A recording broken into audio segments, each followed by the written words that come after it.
Okay, so section 2.6, the title of that section, I should have written it on here.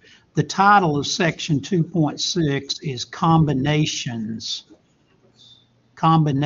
of functions.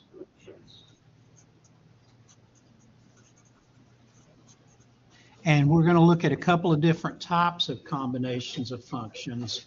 The first type we'll think of as sort of function arithmetic. And so the idea there will be that just like you can add, subtract, multiply, and divide numbers, you can also add, subtract, multiply, and divide functions. We'll be taking a look at that. The other type of combination is called composition of functions. And I don't want to say too much about that until we get there, and I'll explain to you what's up with that when we get there. But the first thing we're going to look at, which also happens to be in section 2.6, is we're going to look a little bit more at this idea of domains of functions. So, whatever's going on there, y'all got to calm it down a little bit. It got loud all of a sudden. No, yeah, I already went twice, that's all I know. Hello, me and Stephanie are Hello, here. we've started, so we're kind of rolling. Everybody settled? Okay, so they talk a little bit more about domains of functions in section 2.6 as well. And there's a couple of types of functions specifically whose domains that we take a look at. And that's kind of where we're going to start tonight. So if you've got a function like those linear functions we've been working with, the domain of those is all real numbers. However, here's where we run into some stuff. So the first type of function they look at are functions like this. These are called rational functions. Think of how when we think of a rational number, we think of something that's written like a fraction. Well, a rational function is something that looks kind of like a fraction, looks like a function over a function. And one thing we know, we've talked about numerous times in this course, is you can't divide by zero. In other words, you can never have zero in the denominator when if you have a fraction with zero in the denominator, that's not a fraction, that's undefined. It's not a number at all. You can't divide by zero. So with rational functions like these, the domain of the function is going to be every value of x except for any value of x that makes the denominator equal to zero. So for instance, if I wanted to plug, I don't know, whatever, let's say I wanted to plug 5 into this function and find f of 5. Okay, I could do that. I would just say, well, that's 5 minus 2 over 5 plus 3. And that's what, 3 over 8? So, okay, then that means this function has the ordered pair where x is 5 and y is 3/8. That's a perfectly good ordered pair. So 5 is in the domain of this function because there is an ordered pair that has 5 as its x coordinate, right? But what if I tried to find f of -3? Do y'all see where I'm going to have trouble with that? Because if I do that, I'm going to plug -3 in for x, and I'm going to get -3 minus 2 over -3 plus 3. Well, -3 minus 2 is -5, but -3 plus 3 is 0. And that's undefined. That's undefined. So there is no ordered pair in this function f of x that has -3 as its x coordinate, right? Because you wouldn't have a y coordinate to go with it. So the point is, when you have a rational function like this, the domain is going to be the set of all real numbers. And remember, in interval notation, this is how I would write the set of all real numbers. All real numbers from -infinity to infinity. But here, for this particular function, the domain is almost all real numbers.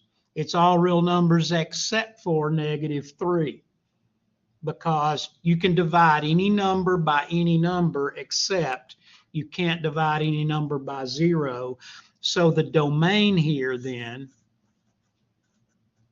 I've got to figure out how to write the set of all real numbers except for -3 in interval notation.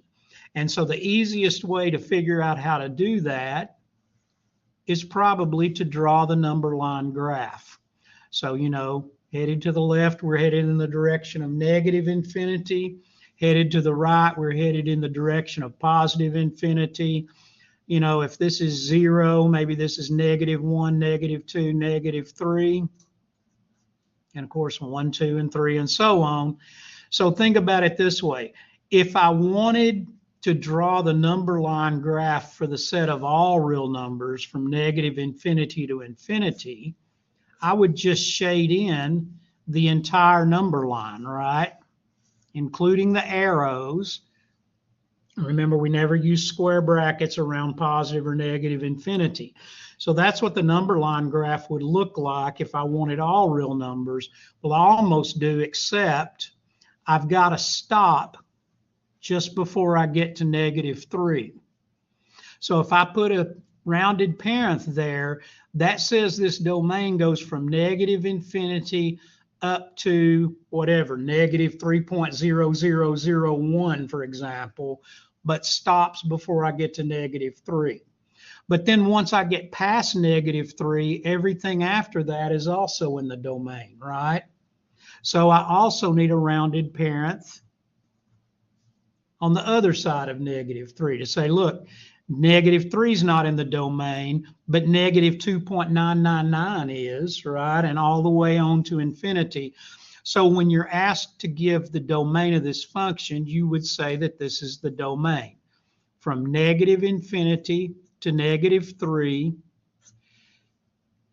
and then from -3 to infinity. And then what we're going to do is we're going to use this symbol. It looks like a capital U, except notice it doesn't have the little, you know, it doesn't have that little tail like you see on a U. But a lot of students draw that tail on it because that symbol is the symbol for what is called set union. So a lot of students just think that's a capital U for union. And so when we say the union, just think of it this way. For the purposes of what you need in this class, this symbol is kind of the set notation symbol for the word or. So you could think of it like this. Any number that is in this interval or that is in this interval is in the domain. And of course, between those two intervals taken together, between them, have every single number except for -3. Everybody see that? So let's look at one more of these, then we're going to look at a different type of function. So same thing, we know that if we're looking for the domain here of g of x, we know that we can't plug anything in place of x that would cause this denominator to be 0, right? So what's a number that I could replace x with that would make this denominator 0? 4, I agree, because 4, if I plug 4 in for x, I have 4 squared minus 16, but 4 squared is 4 times 4, which is 16. And of course, 16 minus 16 is 0. So x can't be 4. 4 is not in the domain. Do y'all see that? Is that the only number that's not in the domain? Is there another number I could replace x with that would make that denominator equal to 0? -4? Isn't -4 to the second power also positive 16? And isn't 16 minus 16 equal to 0? So x can't be -4, and x also can't be +4. And do y'all agree those would be the only two numbers that make this denominator 0? Then those are the only two real numbers that are not in the domain. Then we're going to have to figure out how to write all that in interval notation to say every real number except for -4 and +4. Now, Let's say you're looking at this thing and it just doesn't occur to you that -4 and +4 are the two numbers you'd plug in place of x to make this thing 0. And probably if you looked at it a minute, you would see 4, because most of us probably know off the top of our heads that 4 squared is 16. But you might not think about -4. Here's really what you're doing when you find the domain of a rational function. Whatever the denominator is, in this case, the denominator is x squared minus 16. All you have to do to figure out what's not in the domain of the function is whatever that denominator is, just write the equation that denominator equals 0, and then find all the solutions to that equation. Everybody with me? So we have a way to solve this equation from section 1.5. This is one of those that we could solve. There's more than one way to solve it. We could factor it. It factors as x plus 4 times x minus 4 because it's a difference of squares. Technically, we could use the quadratic formula where a is 1, b is 0, and c is -16.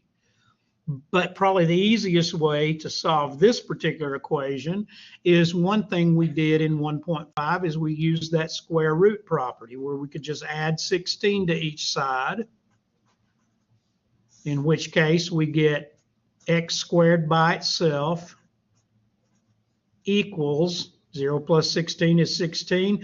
And remember, now we can just take the square roots of both sides.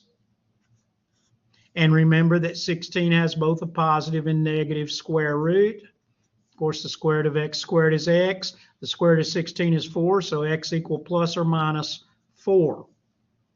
So whatever this denominator is, obviously our ability to find the domain depends on, do we have the ability to set this denominator equal to 0 and solve that equation, right? So in fact, this one, I think it was simple enough we could look at it and see that, oh, -3 plus 3 is 0. But if you couldn't, you would just write x plus 3 equals 0 and solve that equation, right? Of course, you subtract 3 on each side, and you literally get x equal -3. So that's how you find the domain of a rational function. Now, one thing you got to be cautious about, I have seen students make this mistake. I ask them for the domain of this rational function, and they tell me the domain is -4 and +4. Do y'all see that what we found here technically is not the domain? Technically, what we've found are the only real numbers that are not in the domain. Everybody see that? Like up here, when we solve this little x plus 3 equals 0 and get x equal -3, well, -3 is not the domain. -3 is the one number that's not in the domain. Everybody see that? So to write the domain here, well, we want to write interval notation that says every real number in the universe except for -4 and +4. So again, I'm going to suggest that you take a minute and sketch that number line graph, where if this is 0 and somewhere out here is 4, and somewhere to the left of 0 is -4. And so if I want to, of course, you know, that keeps going, but you don't have to have a fancy number line graph.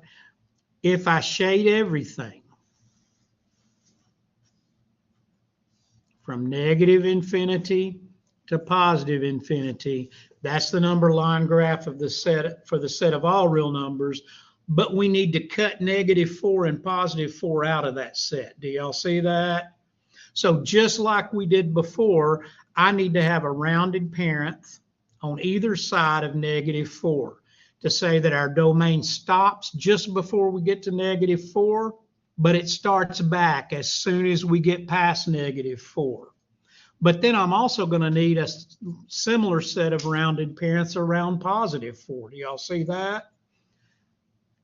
Because I also need to say, okay, once I get past -4, all this stuff is in the domain, but I have to stop just before I get to +4.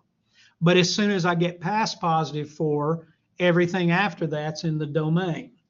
So if you take the time to draw this number line graph, the domain almost the interval notation for the domain almost writes itself. We've got three intervals here. We got the interval that goes from negative infinity up to, but not including, -4. We need that rounded parent, right? Unioned with that interval from -4 to +4, unioned with the interval from +4 on to infinity. And that's how you write the domain of this rational function using interval notation. Everybody see that? So it's just whatever numbers are not in the domain. Again, my advice is whatever the denominator is, set it equal to 0, find any and all solutions to that equation, then draw your number line graph, shade everything with your parentheses around negative and positive infinity to say the set of all real numbers. But then whichever of those numbers are not in the domain, you sort of have to mark those with rounded parents on each side of them to say we got to skip over -4 and we got to skip over +4. Then if you look at the sketch you've drawn, it pretty much writes the interval notation for you. Negative infinity to -4, -4 to +4, +4 on to infinity. You put the union symbols between all of those again. Think of it like this is saying all the numbers that are in this interval or in this interval or in this interval. Everybody see how that goes? It's actually real simple. And of course, we're going to see another example of that when we work through our practice test here in a few minutes. Okay, the other type of function whose domain they talk about in section 2.6 are square root functions. In other words, functions that have a square root in them with a variable under that square root symbol. So the thing we've got to think about when we look at the domain of rational functions is when we talk about functions, we're only talking about functions of real numbers. In other words, when we talk about the domain of a function, we only want to talk about real numbers that are in the domain. And when we talk about the range of a function, we only want to talk about the real numbers that are in the range. If you notice when we sketch a graph using the X and Y axes, that graph only shows ordered pairs of real numbers, right? By the way, I can tell you that there are branches of mathematics where you work with functions of complex numbers, where your X value and your Y value could each be a complex, non-real number, but it's much more complicated to graph in a situation like that, because if you've got a non-real number for the X value of your domain and a non-real number for the Y value of your domain, then you can't just use an X and Y axis to plot those, right? Because you need two axes just to plot the X value, the real part and the imaginary part. And you need two more axes to plot the Y value, its real part and its imaginary part. In other words, we're graphing in 2 dimensions, right? Where our points are plotted in a flat plane. To graph complex functions where you could have real and non-real numbers for both your X and Y values, you would need to be able to graph in 4 dimensions. And the problem is we can only see 3 dimensions, right? So we don't get into that in this course. If you become a math major, you'll get into it at some point, and you'll find even then there's no perfect way to graph those kinds of functions. The point is, the thing I'm saying is, because we only can allow numbers to be plugged in for X that are going to give us a real value for Y, do you agree that we can't plug in any value of X that's going to make us get a negative number under this square root? Because if we get a negative number under the square root, our Y value is not a real number. Y'all see that? So I can only plug numbers in place of X that make the expression under this square root either equal to 0. That's okay, because the square root of 0 is 0, right? I mean, and so if I plug, for instance, if I plug 5 in for x, if I find f of 5, well, that would be the square root of 5 minus 5, right?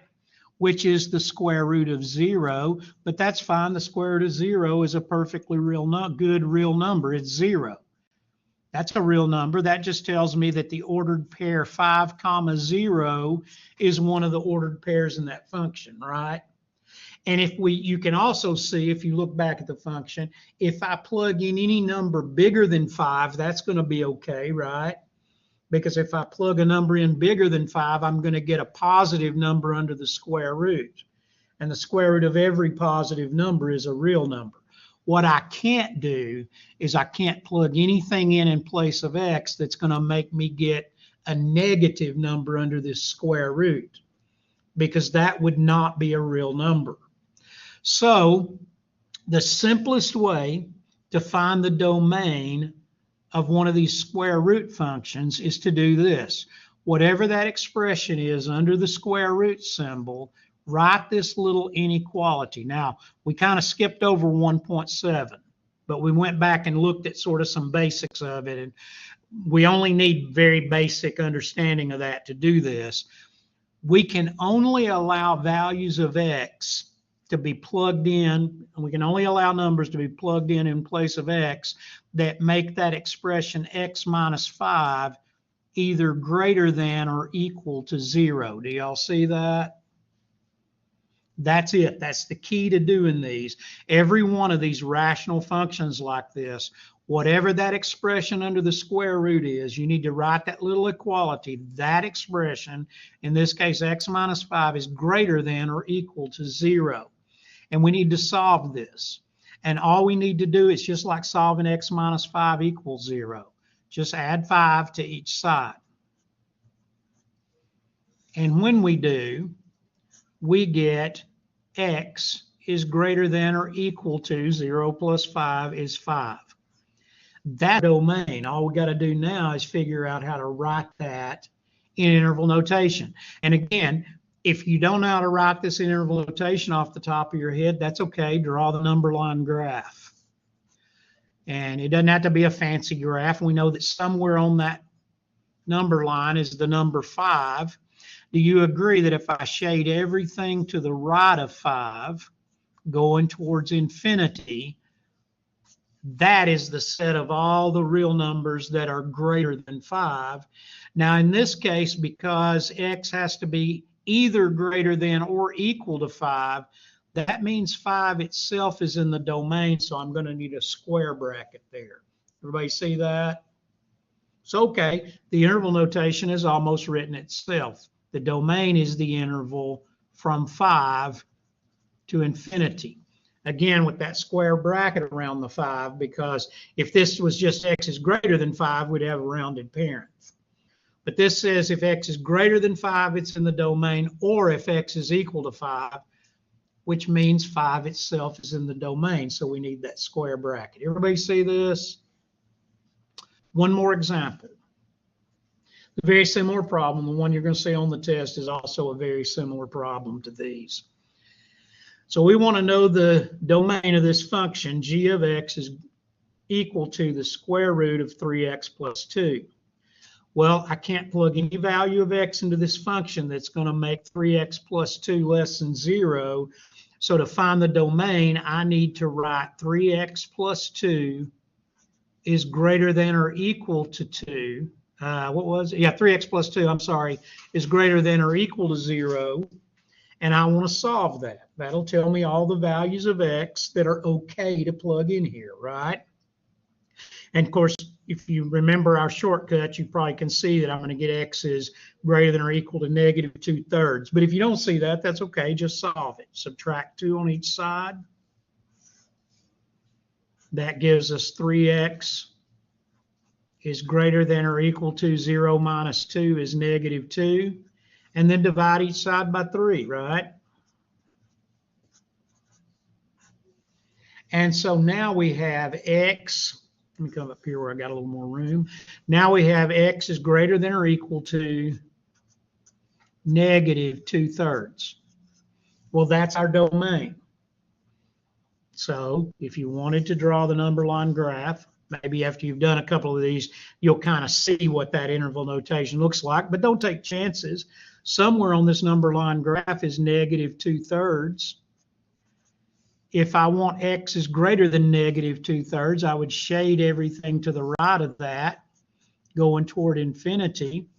And again, because of the or equal to part, I need a square bracket around negative 2/3. So the domain of this function is the set of all the numbers from negative 2/3 to infinity, including negative 2/3. And again, the reason we're doing this is because any number smaller than negative 2/3 is going to make me get a negative number under this square root. Everybody see that? So this is basically the sort of rule of thumb for each of those types of functions. Well, let me just put it up here. So for rational functions, one that looks like a function over a function, specifically where you have x in the denominator, right? Any function that looks like a fraction where you have a variable in the denominator, x cannot take on any value for which the denominator equals 0. So to find the function, whatever that denominator is, if we had something like this,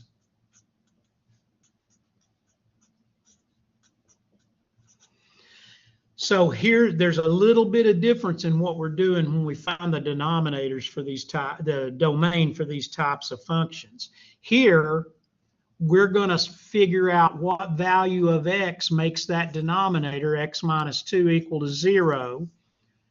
We're going to solve that. Of course, here we find out that x is equal to 2. Now, here's the thing to notice.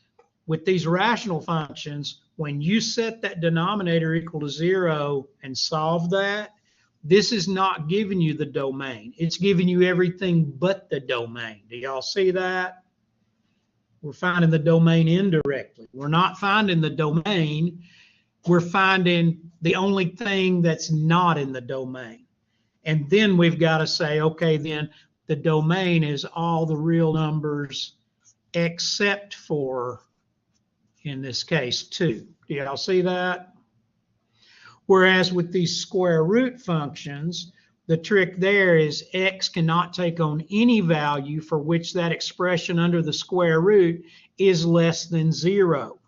So you can only have values of x in the domain of the function that make what's under the square root either greater than or equal to 0. So there, if we had something like f of x equals the square root of x minus 1, for example, then to find the domain here, you're going to say whatever is under that square root is greater than or equal to 0, and you're going to solve that little inequality. And of course, here, if we add 1 to each side, we find that x is greater than or equal to 1, right? So here's the difference in the rational and the square root functions in terms of what we're doing. When we find the domain of a rational function, what we're really doing is we're finding what value of or values of x that x cannot be equal to. Y'all see that? Then we're going to say the domain is everything except that number. Whereas here, we're literally, when we find this, this is the domain, right? The domain here is the set of all real numbers from 1 to infinity, including 1. Everybody see that? So that's just a couple of types of functions that they specifically talk about in 2.6 that we haven't talked about their domains. So rational functions, the domain is every number, every real number except for any number or numbers that make the denominator 0. With square root functions, the domain is going to be the set of all the real numbers for which this expression under the square root is either greater than or equal to 0. In other words, you can't plug anything in place of x that makes the expression under the square root negative, because our y value would not be a real number. Everybody with me? What does the U mean? I'm sorry? What does the U mean with the? Union, that is the union of two sets. And I told the class, think of that like the set union symbol for the word or. It's like saying any number that's in this interval or in this one is in the domain. The union of two sets just means take all the numbers in this set, in this interval, and all the numbers in this interval and combine those to make one set, right? But you can just think of it like it's the word or. That says anything that's in this interval or in this one is in the domain. That we just have to do that because 2 itself is not in the domain, but all the other real numbers are, right? So this is sort of an interval notation way to cut the number 2 out of the set of real numbers. Does that make sense? Okay, pretty simple. And like I say, the ones on, you can look at that practice test. The ones on the practice test and the ones on the test are very similar to these that we've been doing. Okay, that gets us to the combinations of functions stuff. And the first thing we're going to do is we're going to look at what I'm going to call arithmetic combinations of functions, or function arithmetic. And so here's the idea. Let me give you just a little quick sort of idea of what we're doing. If I have, let's say I have these two functions, I'll put real simple ones on here. Let's say, well, in fact, I'll just use the ones I have here. If I can find a piece of paper. Let's just look at these two functions. So let me get my stuff straightened up. Sorry. All right. So I've got two functions here, f of x equal 3x plus 7, and g of x equals, that's 9x minus 2. Okay. First of all, these functions, in a way, these are numbers. They're like numbers. Like the difference is it's just a more general version of a number. And by the way, this is what math really does in general. It's really what math does. Like numbers themselves. We've probably talked about this. The number 3. Well, 3 is a generalization of the idea of an actual collection of objects, right? 3 might represent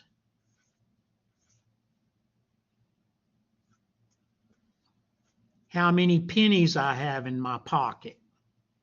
Or, if I'm a rancher, 3 might represent, why do I have to do this? If I'm a rancher, 3 might represent how many cows I have in my pasture, right? This number is a generalization of various collections of objects. Well, this function is a generalization of the collection of numbers because, for example, this is some number. F of x here is some number. I don't know which number it is, but if you tell me that f is 3, if you tell me that x is 3, I can literally tell you what this number is, right? If x is the number 3, then this is the number, what, 16? Because 3 times 3 is 9, 9 plus 7 is 16. And if x is 3, then I can tell you that this function g of x is actually the number, what, 25? Because if x is 3, then this function is 9 times 3, which is 27, minus 2, which is 25, right? But if you told me that x was 2, I would tell you that these functions are some different numbers, right? So a function is, in some sense, a number. It's just a more general version of a number. So it stands to reason that things I can do with functions, like for instance, or things I can do with numbers. For instance, if I wanted to, I could add the number 16 plus the number 25. And when I do, the result is some new number. What would it be, 41? So the point is, if a function in some sense is a number, and if we can add numbers, then it seems like we ought to be able to add functions because they're also numbers. They ought to behave like numbers. And we can subtract two numbers, then we ought to be able to subtract two functions. We can multiply two numbers. We ought to be able to multiply two functions. We can divide one number by another number as long as the one we're dividing by is not 0. Then we ought to be able to divide two functions as long as the function we're dividing by doesn't take on the value 0, right? So that's what we mean when we say arithmetic combinations of functions, function arithmetic. So here are these two functions, and let's say that I want to add the functions f of x and g of x. Now I think that y'all are going to find that you already have an intuitive idea how to do this. So first of all, if we add the functions, so we're going to add the function f of x plus the function g of x. We're going to add those two functions. And just like when we added our two numbers here, the result was a new number. When we add these two functions, the result is going to be a new function. Now, each of these functions has a name. This function's named f, this function's named g, right? If I get a new function when I add these two functions, which I will, I need a name for that function. Mathematicians being super creative, we came up with this name. If I add the function f and the function g, I'm going to get the new function that I'm going to call f plus g. Y'all see that? So f plus g of x just means f of x plus g of x. So if you think about it, well, what is f of x? It's 3x plus 7. So there's our function f of x. What's g of x? Oh, it's that function 9x minus 2. I want to add those two functions. I think y'all already know how to do this if you think about it. If I just told you to do what this says to do, what would you tell me you ought to do? Come on, I know y'all want to say it. Combine like terms. Do y'all agree? And Celine said distribute the positive and then combine like terms. True, you do. We're going to see that matters when we do subtraction in a minute. But remember, if you distribute the positive, it doesn't change these signs, right? But basically what she's saying is we're just going to look at this like it's 3x plus 7 plus 9x minus 2. We're going to combine like terms. Y'all see that? And so do y'all see that when I do, I guess I'm going to get, is it 12x plus 5? Because I'm going to combine the like terms 3x plus 9x, which is 12x, and the constant terms 7 minus 2, which is positive 5. So I get the new function 12x plus 5, which is our function f plus g of x. Y'all see that? Everybody see how to do this? Combine like terms. F minus g of x. F minus g of x is simply f of x minus g of x. And so if we do pretty much what we did here, our function f of x is 3x plus 7. Our function g of x is 9x minus 2. This time we're subtracting those functions. And here what she said about distributing matters. Because do y'all notice this minus between the parentheses here, it's going to reverse, it's not just going to make this 9x minus 9x. Everybody see? It's also going to make this negative 2 minus negative 2, which is really plus 2. So this is where you have to worry about it. If you're adding two functions, you really don't even have to write it like this. You could just say, okay, I'm going to add 3x plus 9x, which is 12x, and I'm going to add, let's do 7 minus 2, which is 5. But here, you really need to take a minute and write it again. It's probably just a good idea to get in the habit of doing it every time. We've got 3x plus 7, but then we got to see that this minus is going to reverse the signs inside the second set of parentheses. So we'll have minus 9x but then we're going to have minus -2.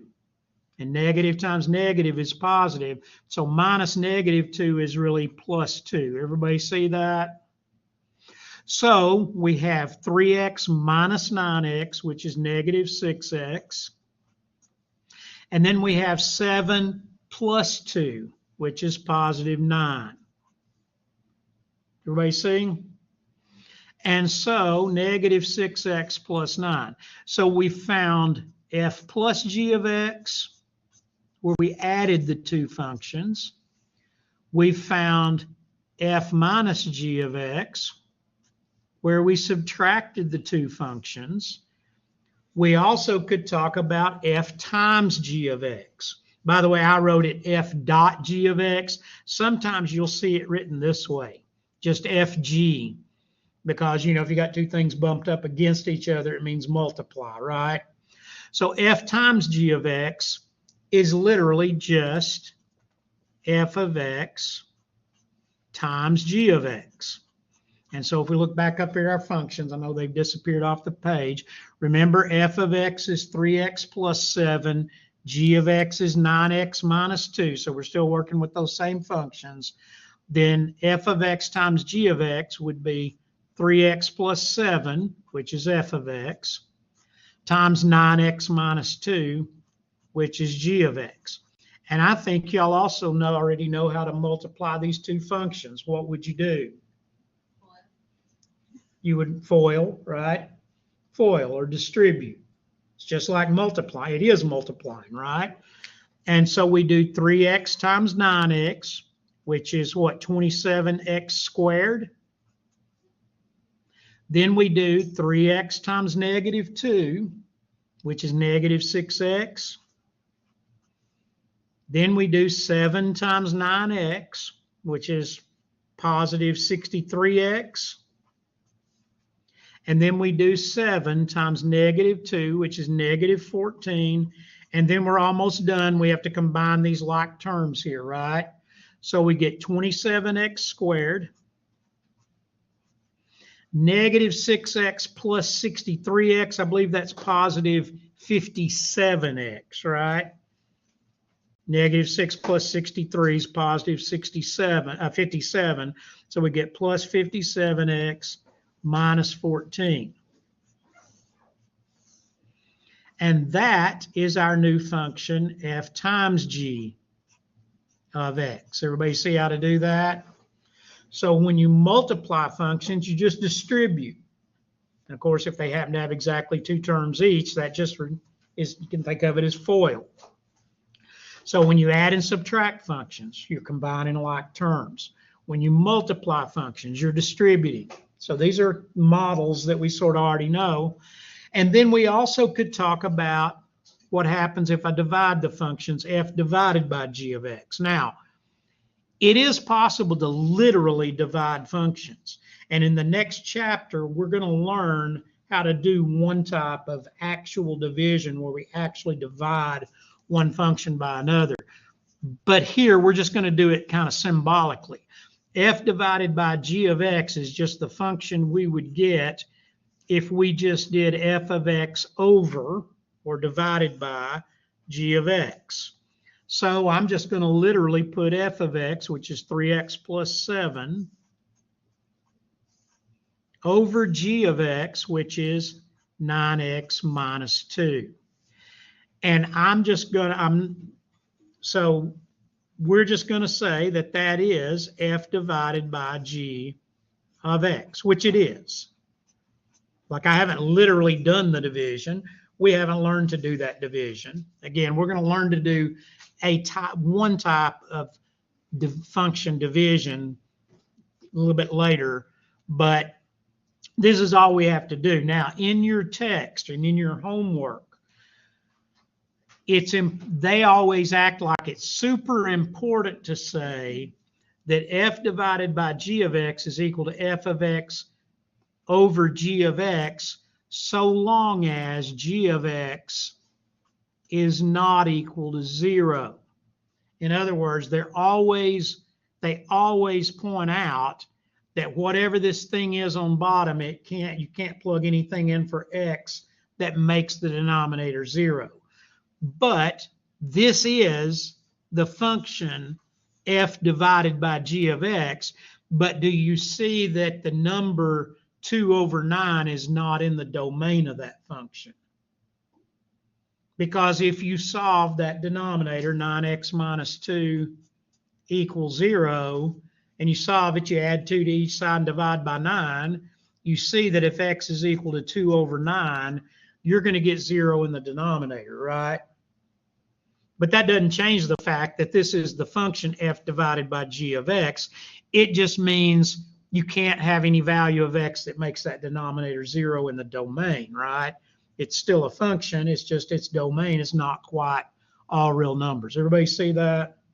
We're going to look at one more example where we run through these with a couple more functions, but something I wanted to show you real quick before we do that, and I got to be mindful of time.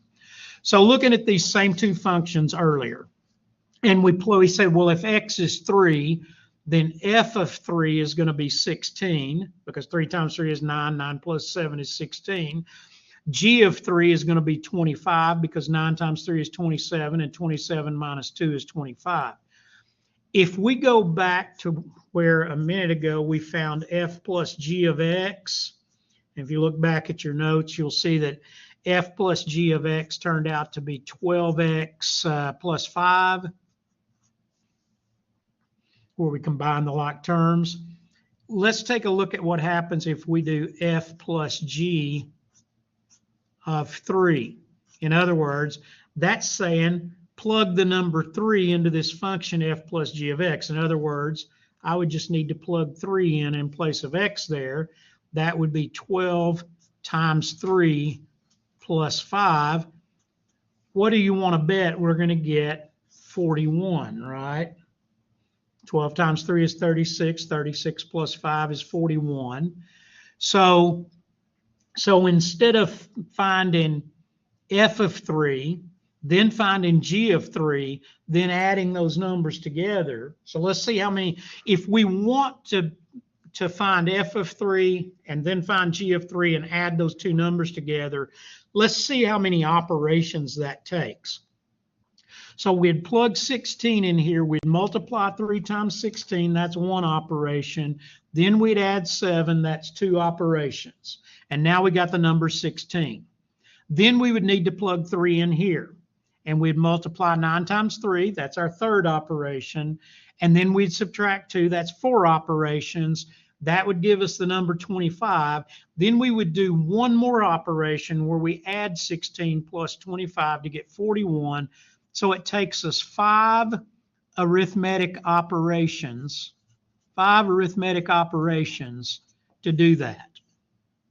Now, let's say that I go ahead and just take the time to find f plus g of x. Remember, we did that by adding these two functions and combining the like terms. Once we've done that, now that takes some time, like that takes some operations to do. We have to add 3x plus 9x, that's an operation. We have to add 7 plus 2, that's another operation. And that gives us 12x plus 5. But once we've done that, instead of finding f plus g of 3 by plugging 3 into f of x, plugging 3 into g of x, calculating each of those, then adding those two numbers together and taking 5 operations, we could just plug 3 in here, and 12 times 3 is 36. That's one operation. 36 plus 5 is 2 operations. So the point I'm making is students wonder, well, why do we want to combine functions? Well, here's one simple reason. Let's say that you are the database manager for some company and you've got some spreadsheet and your company's got a bunch of data on a bunch of different customers, and use your imagination, whatever the thing is that you're doing, you need to take every single customer in your database and you need to calculate a number here. You know, you got some value stored for, I don't know, how much electricity your customer used that month or something, whatever. And you need to plug that number in here to see part of their bill. Then you need to plug the number in here to see the rest of their bill. Then you need to add those together to get the total bill.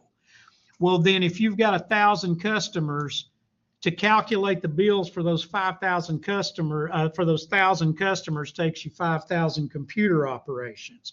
On the other hand, if you just did this first, it only takes 2 operations for each of them. Then the 5,000 computer operations becomes 2,000 computer operations to get the same result. And you're thinking, well, computer's fast, so that probably doesn't matter. Yeah, but what if you have 500,000 customers? Then it starts to matter, right? So it's just, there are things more efficient about doing this. That's the point I'm making. Okay, one more example of that kind of thing. So here's a couple more functions. So here we've got, now notice one of these functions is not linear, it's quadratic. But again, we want to find f plus g. Again, you might see that written like this, or you might see it written like I did last time, like this. It means the same thing. But f plus g of x means f of x, which is 2x squared minus 3, plus g of x, which is 3x plus 2. Oops. We're just combining like terms. So notice I got 2x squared. That's not squared. That's just 3x. I've got 2x squared. I don't have any like terms. Y'all see that? In that case, it just stays the same way. It stays the way it is, 2x squared. We've got an x term, so don't accidentally skip over it. We don't have an x term here, but we do have an x term here. We've got this positive 3x. We don't have any x terms to combine it with. There are no like terms. So it just stays positive 3x. But then we can at least combine the constant terms. Negative 3 plus 2 is negative 1. So f plus g of x is 2x squared plus 3x minus 1. Everybody see this? So you combine like terms. You know, if you've got some terms that don't have a like term, they just stay the way they are, right? Let's look at f minus g of x, which would just be that same thing, except it's 2x squared minus 3 minus, in parentheses, 3x plus 2. Now, got to be careful here because of that minus, right? It's going to reverse these signs. So when you're subtracting, my advice is just take a minute and rewrite the problem.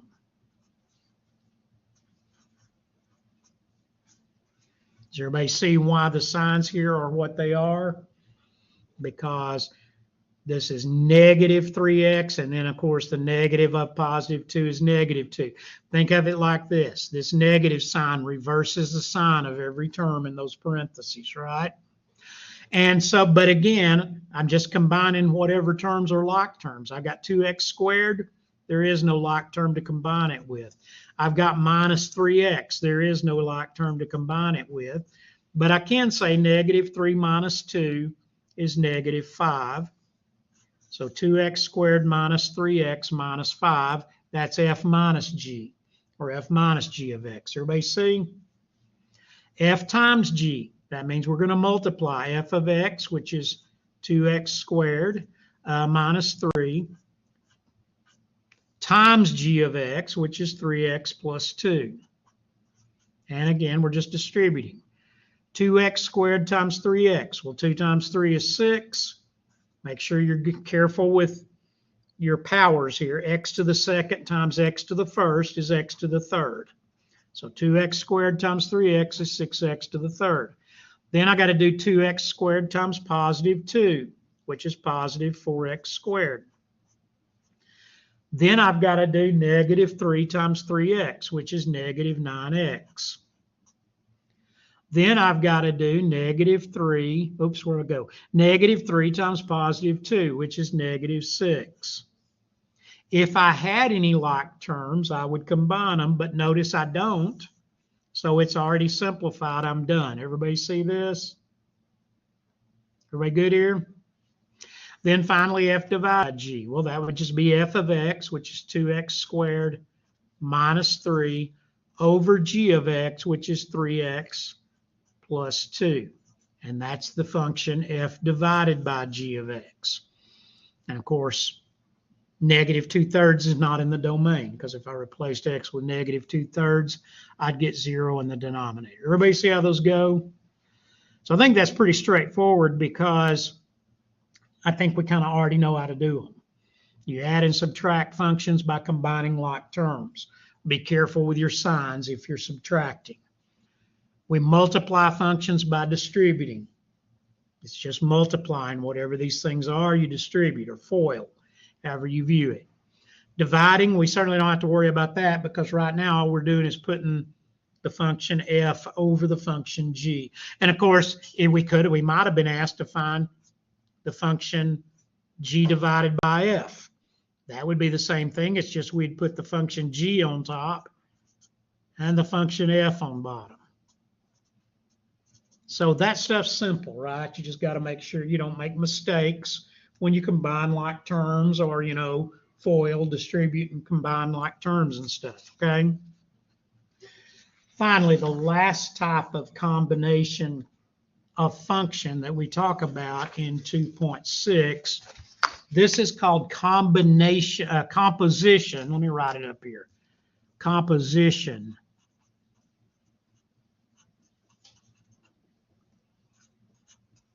of functions.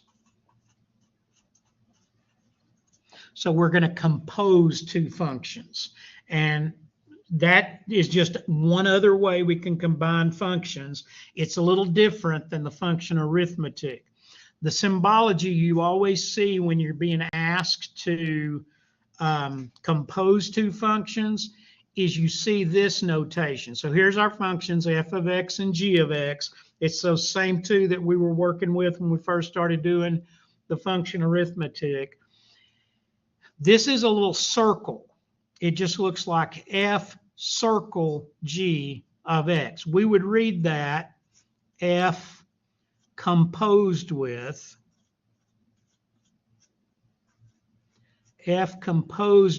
g of x. So f composed with g of x. Here's what it actually means. By the way, some textbooks have stopped using this notation. This is the traditional notation for composition functions. F circle, this little circle, G. And it's an uncolored in open circle. F circle G. Some textbooks have even totally stopped using that notation, and they just write this. And I always write this anyway, because if you're paying attention and thinking about what's going on, this literally tells us what we're being asked to do. So this is literally f of g of x. So f composed with g of x means f of g of x. Now, if you're writing, finish writing, because you got to be looking at this. If you see what this is asking, this is very straightforward. But if you don't, you'll get lost in it. So what if, instead of writing f of g of x, what if instead I had written f of 2? What would this be telling me to do? Plug 2 into this function f of x in place of x. Do y'all agree? Does everybody see that if I write f of 2, well, let's see, there was an x there, but I've replaced that x with 2. Y'all look where my finger's pointing. So if I replace the x here with 2, I have to replace the x over here with 2. Does everybody agree with that? So f of 2 means 3 times, well, here's f of x, and f of 2 is telling me to replace the x that goes here with 2, okay? And of course, that would be equal to 13, right? Okay. Then what is f of g of x telling us to do? Well, here's our function f of x. It's 3 times x plus 7. But what am I supposed to replace x with? Yes, the function g of x, which is 9x minus 2. Y'all see that? So f of g of x is telling me in this function f of x, which is 3 times x plus 7, replace that x with the entire function g of x, which is 9x minus 2. And then all I need to do is simplify that, right? Distribute 3 times 9x is 27x. 3 times negative 2 is negative 6. And don't forget we have plus 7 at the end. And negative 6 plus 7 is positive 1, so I get 27x plus 1. And that is our new function, f composed with g of x. Everybody see how we did that?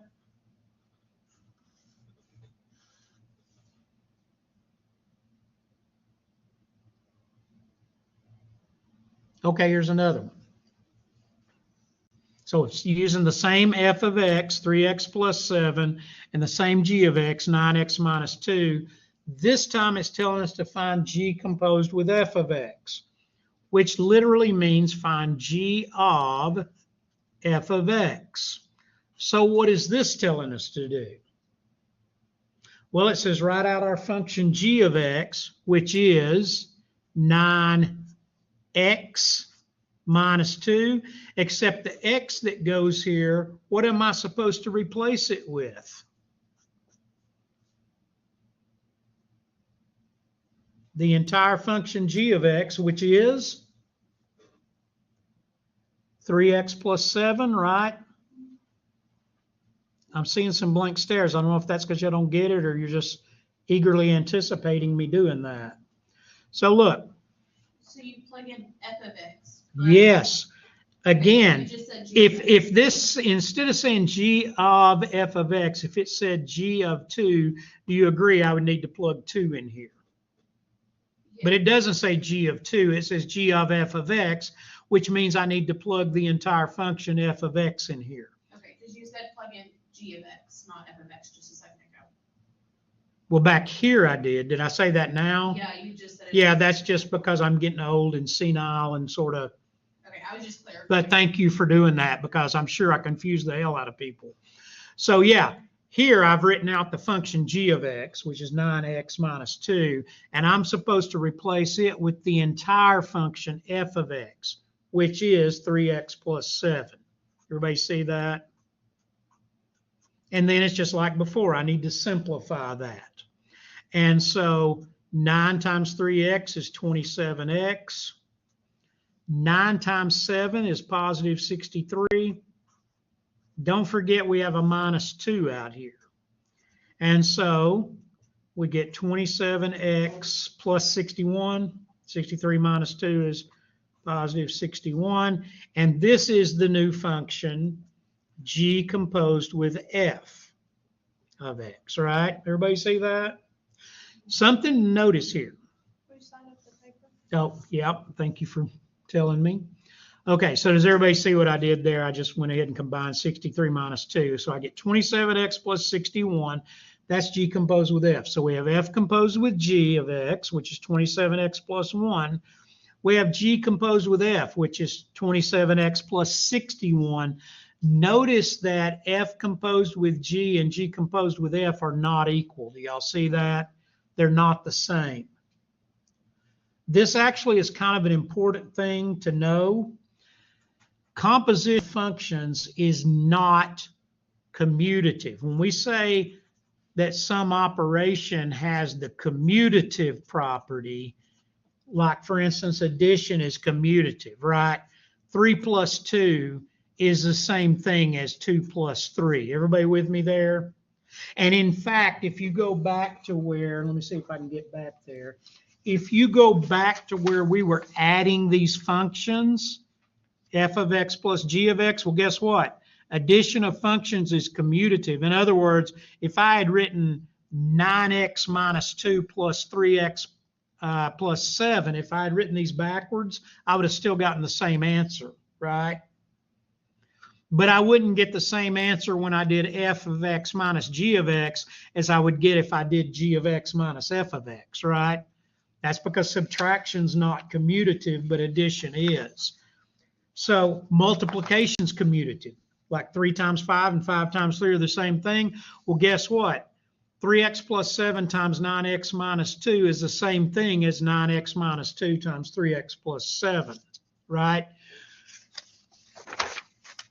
composition of functions is not commutative. In other words, generally, f composed with g and g composed with f are different. They're not the same. Everybody see that? So we're going to see after the test, because we won't get to it tonight, we're going to see that there is a situation where f composed with g and g composed with f do turn out to be the same. But that's for a very specific pair of type of function, where if you reverse the order that you compose them in, you still get the same answer. But this is how you do it. Everybody see that? We're going to look at another example, but let me do one more thing here. So remember, when we found f composed with g of x, which was 27x plus 1, and that's our function, f composed with g of x. Well, that is a new function. It's the function we get if we compose the function f of x with the function g of x. So this is just a function. F composed with g of x is simply the function 27x plus 1.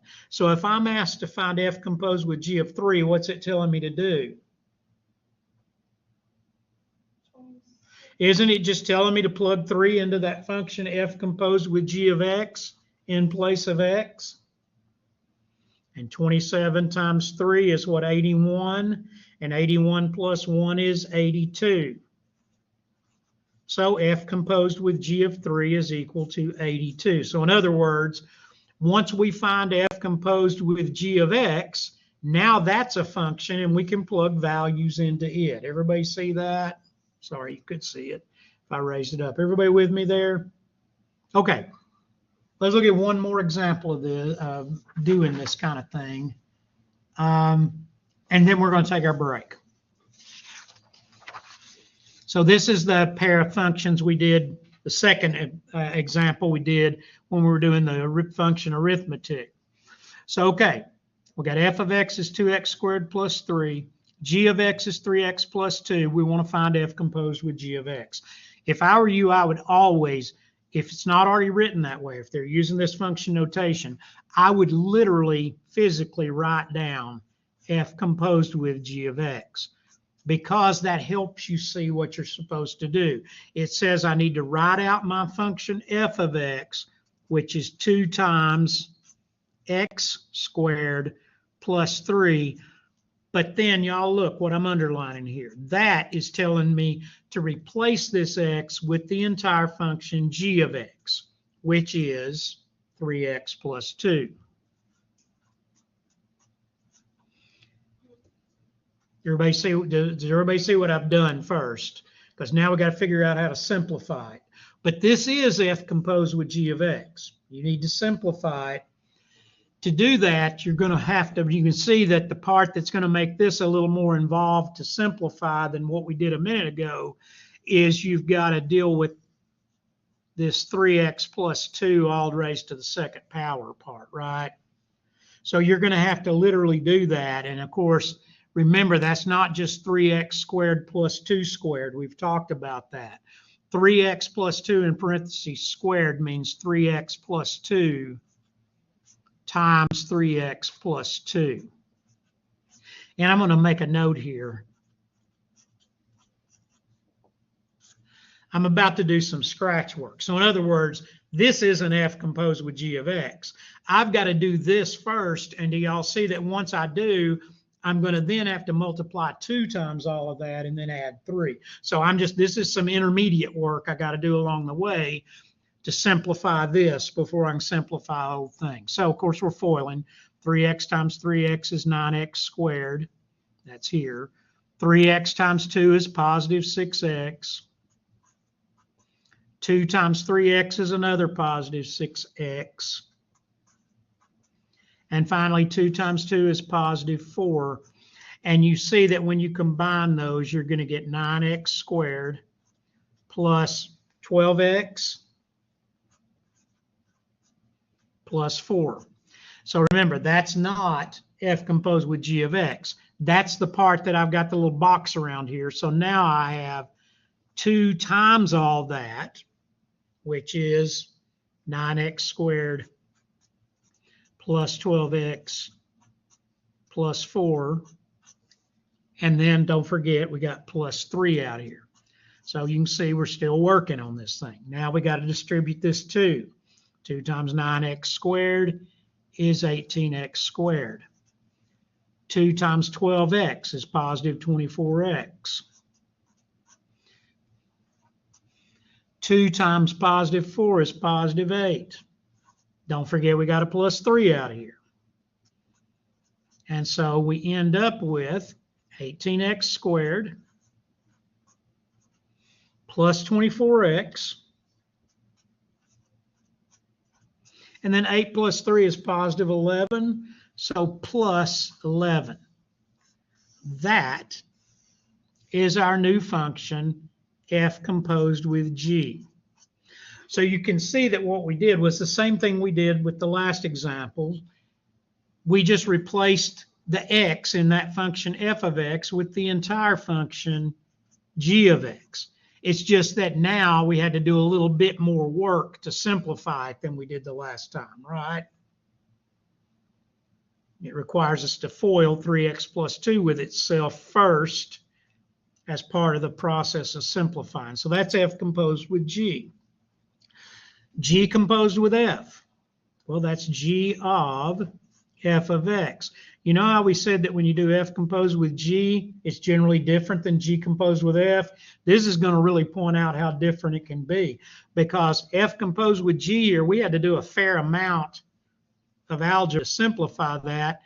With g composed with f of x, well, we write out our function g of x, which is 3x plus 2, except we need to replace that x with the entire function f of x. Well, that's 2x squared plus 3. And I think simplifying this is going to be way simpler than simplifying this up here was. Y'all see that? Because here I just need to distribute the 3. 3 times 2x squared is 6x squared. 3 times positive 3 is positive 9. Don't forget we have a plus 2 out here. And so I've got 6x squared plus 11 when I combine those constant terms. Everybody see that? And there is g composed with f. And notice that's very different than f composed with g. And of course, the amount of work it took to find g composed with f was way less than the amount of work required to find f composed with g, right? I mean, it's all whatever you have to do to simplify it, but you can see how they're different. And then here, we want to find g composed with f of 2. Well, here is g composed with f of x. G composed with f of x is 6x squared plus 11. So what is g composed with f of 2 telling me that I need to do? Just plug 2 into that function in place of x, right? So our function g composed with f of x is 6x squared plus 11. Then g composed with f of 2 must be 6 times 2 squared plus 11. We're replacing that x with 2. And of course, simplifying it. 2 squared is 4. So now I've got 6 times 4 plus 11. 6 times 4 is 24. So now I have 24 plus 11. And of course, 24 plus 11 is what, 35? So g composed with f of 2 is 35. Everybody see how to do that? Okay. So that's section 2.6. And I think we've done a couple of examples of anything that you might possibly see on the test from that. We are going to take our break. My computer claims, well, let's just say it's 7:15. I'm going to stop recording first of all.